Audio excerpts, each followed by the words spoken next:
All right, let's talk about impact. Keep this conversation going. You know, once again, I like to give you several concepts and ways to understand the different segments. And this three-part idea of a backswing, impact, and then follow through, we really want to paint an idea of what we're doing in impact and what's vital to have happen in that section of the golf swing. So I got my soccer ball here, and I love doing soccer ball tosses to work on the feel of impact and extension, you know, through that hitting area. Okay, so what I want you to do, grab a partner if you have one, or stand close to a wall. Either way, grab the soccer ball or any ball that you have and kind of hold it like you would in your golf stance. Okay, and what we're going to do to work on impact is we're going to kind of take it back a little bit like we would in our backswing. Okay, you can even do the one-piece takeaway and get it all the way back if you wanted, but just go back a little bit. And then we're going to practice tossing the ball forward. Now notice what happens there. Like we said with impact, impact isn't stopping here, right?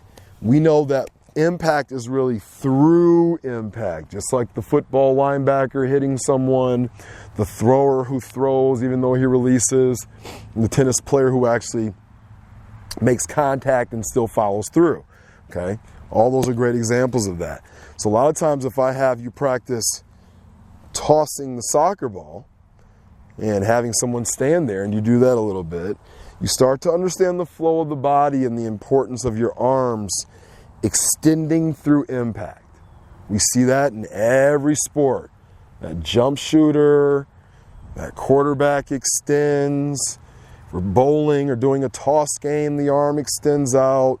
The kicker extends. So that is very, very important.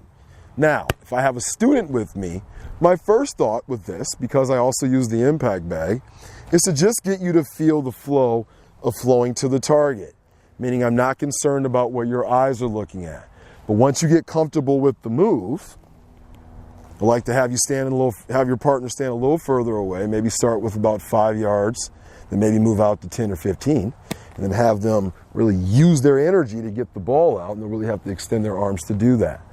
Once you feel comfortable with that, now I'm seeing if you can make that move, just like with our impact position. Head's not here at impact, head should be there at impact. So now we're going to practice tossing the ball and not let the head follow the action like it probably will to start. We're going to practice tossing it with our head down and still extending our hands out to that person. Now what will happen a lot of times, especially if you're a person that slices, or you're a person that swings your arms out too far. When you swing through to that person, your arms will go where you typically favor in your golf swing. So I'll have you hold your finish. I'm like, wait a minute, your target is out there. Your arms are going over here. Then you say, oh, then your arms will start to flow down the target line, and we start to make the right correlation of how our lever system and extension should work. Okay, that's why that's so important. But being able to do that same move with your head down is even better. All right, so I'm going to go ahead and toss this ball here, and I'm going to try to keep my head down as I toss the ball. And I'm just going right down the target line there. Back, through. Once again, weights off, knees there, chin's down, and my hands are out in front of me heading down the target line.